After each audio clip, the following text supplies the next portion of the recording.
किताब मुकद्दस के दौर से लेकर अब तक जिंदगी में बहुत सी चीजें बदल चुकी हैं, लेकिन अब पानी की जरूरत इनमें से एक नहीं। मेरा घर विस्कॉन्सिन में एक झील के किनारे था और मैं वहीं पला बढ़ा। मैं आपको बताना चाहता हूँ कि मैं यहाँ क्या देख रहा हूँ, क्या सूंघ रहा हूँ। वाह, ये वाकई मौसम गर्मा का एक बेहतरीन एहसास है। ये लोग यहाँ बिल्कुल इसी वजह से आए हैं जिस वजह से हजरत जिदोन यहाँ आए थे। ये सब पानी की वजह से है।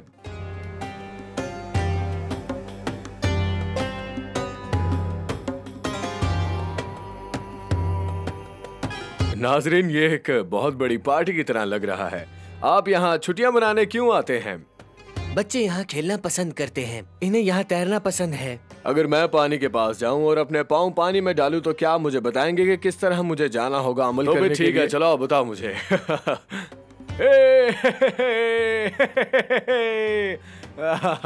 बहुत शुक्रिया दोस्तों आपका।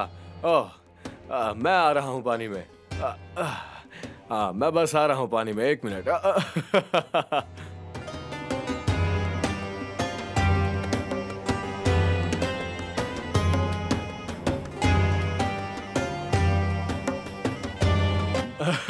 बहुत खूब, जबरदस्त।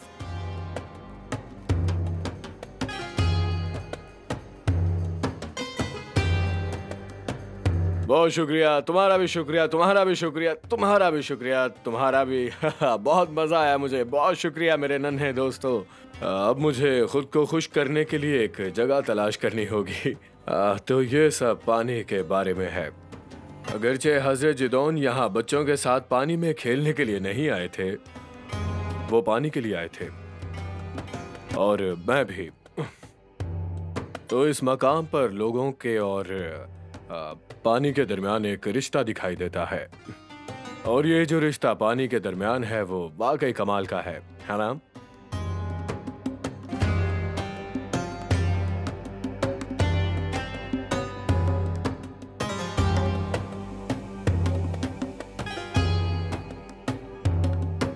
हम यहाँ वादी इज़राइल में होने वाली एक बड़ी जंग के बारे में बात करने आए हैं जो यहाँ वकूअ पज़ीर हुई थी।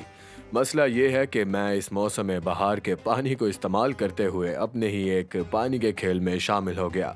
ये हज़रत जिदून का चश्मा है जहाँ हज़रत जिदून और उनकी फ़ौज जंग के लिए तैयार हुई थी। ये वादी इज़राइल इसराइल के दीगर मकामात के मुकाबले में एक खूबसूरत दही मकाम की तरह महसूस होती है। ये खला की हैरत अंगेजी पर बात करती है। ये एक ऐसी जगह थी जिसे जंग के बारे में जाना जाता था, और हजरत जिदून के दौर में यहाँ एक बड़ी जंग हुई थी। वादी में आपने देखा कि किनानी किसान और दूसरे लोग सहरा से इस जरी वादी में आए ताकि इस्राएली फसलों को तबाह करके उन्हें मुआशी तौर पर तबाह करके चले जाएं, और बनी इस्राइल ने इस मशरिकीन के नज़रिए को अपना लिया। उनका ख्याल था कि खुदा ताला उनके लिए काफ़ी नहीं है, और इसलिए खुदा ताला इस वादी यानी वादी इज़राइल में यक के बाद दीगरे वाक़यात रूनुमा करता रहा है ताकि उन पर यह साबित कर सके कि खुदा ताला अकेला ही उनके लिए काफ़ी है। बहरहाल जब लोगों ने मदद के लिए खुदावंद ताला से फरियाद की तो खुदावंद ताला ने हजरत जिदून को कार्रवाई के लिए बुलाया। वो कोई बादशाह नहीं बल्कि किसान हैं जो अंगूर के बाग में गेहूं की खेती कर रहे थे, और खुदावंद ने उन्हें तबलीग के लिए बुलाया है। हजरत जिदून ने इस्राएली सिपाहियों को इस जगह पर बुलाया जहां हम बच्चों के साथ पानी में खेल रहे थे। हजरत जिदून का चश्मा। यहाँ खुदावंद ताला ने उस काम का आगाज किया जिसका किसी को गुमान ना था। उन्होंने इस्राएली सिपाहियों की तादाद को कम करना शुरू किया। ये तादाद दुश्मन के मुकाबले में पहले ही बहुत ज्यादा कम थी। उन्होंने कदम बा कदम उन्हें शिकस्त देना शुरू कर दी। चुनाचे खुदावंद ताला ने हजरत जिदोन से फरमाया कि जो कोई हिरासा और तरसान हो वो लौट जाए। चुनाचे 22,000 लोग लौट गए। तब खुदावंद ने हजरत जिदोन से फरमाया कि उन्हें चश्मे पर ले आ और जंग से पहले उन्हें वहां से पानी पिला। उनमें से कुछ सिपाही झुक गए ताकि उनका मुंह पानी तक चला जाए, और दूसरों ने अपने हाथ का इस्तेमाल किया पानी को मुंह तक लाने के लिए। और खुदावंद ने फरमाया, मैं इन 300 आदमियों को बचाऊंगा जिन्होंने खूब पानी पिया। अपने हाथों का इस्तेमाल करके वो उन हजारों का मुकाबला करेंगे उस जंग में जो वहां पर मौजूद थे। आप भी सवाल कर सकते हैं जैसा उन्होंने किया, क्या खुदा ताला काफी होगा?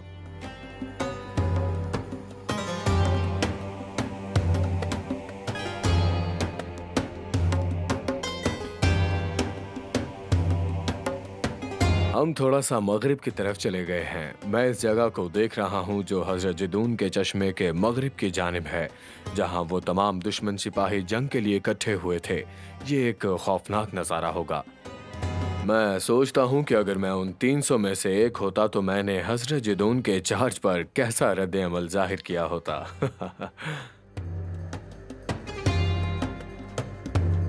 मैं इस वादी के ऊपर हूँ जहाँ सैकड़ों और हजारों दुश्मन के फौजी कैंप मौजूद थे।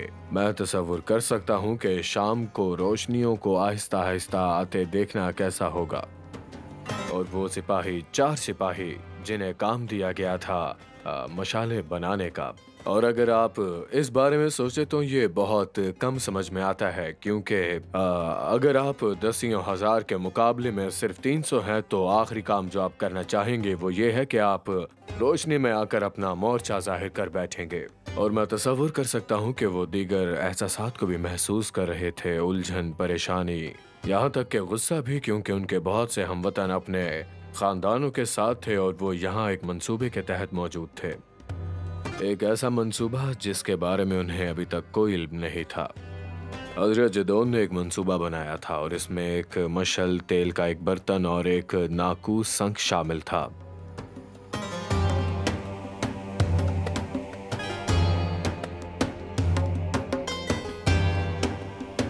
हजरत जिदून ने 300 सिपाहियों को 100 के 3 मसावी ग्रोहों में तकसीम किया और उन्हें कैंप के आसपास खड़ा कर दिया, और हर एक के हाथ में ये औजार मौजूद थे।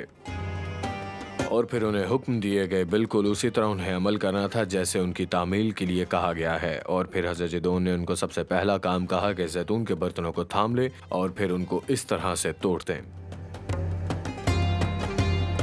उन्होंने कहा, अपनी मशालें रोशन करो।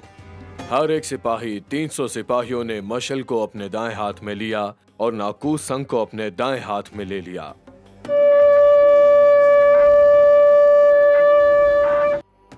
फिर वो जमीन पर खड़े हो गए और फिर जो बाद में हुआ वो हैरत अंगेज था। दुश्मन के तमाम सिपाही उन पर हमला करने के लिए निकलने के बजाय खुदावंद ताला की हिदायत पर एक दूसरे पर हमला करने लग गए, और उन 300 सिपाहियों ने इस नाकाबिले यकीन वाक़े के गवाह के तौर पर खिदमत अंजाम दी। अगली बार जब वो जंग में दाखिल हुए तो उसके तकरीबन पहले ही जंग खत्म हो चुकी थी और हर कोई इलाके से भाग रहा था। यहवा की और जदून की तलवार, उनके नारों से ये मकाम गूंज उठा। ये वाकई में बहुत ज्यादा हैरत अंगेज था। और एक चीज जो मुझे सबसे ज्यादा भाती है वो ये है कि हजरत जिदून के चश्मे पर उन 300 सिपाहियों का मुंतखब होना। वो वादी में मशरिकी लोगों को जगाने के लिए एक घंटी से ज्यादा कुछ नहीं था। उन्होंने दुश्मन कैंप में मौजूद तमाम सिपाहियों को एक दूसरे का दुश्मन बनते देखा। खुदावंद ताला ने उन्हें इसराइलियों के खिलाफ लड़ने की बजाय एक दूसरे से लड़ने पर मजबूर किया। मेरा मतलब है, मुझे इस हवाले की तफसील से बहुत लगाव है। वो सिर्फ अपने मकाम पर खड़े रहे और उन्होंने ये सब होते देखा। और जब उन्होंने ये सब होते देखा तो खुदावंद ताला ने बेशक उन पर जाहिर किया कि एक खुदा ताला ही काफी है।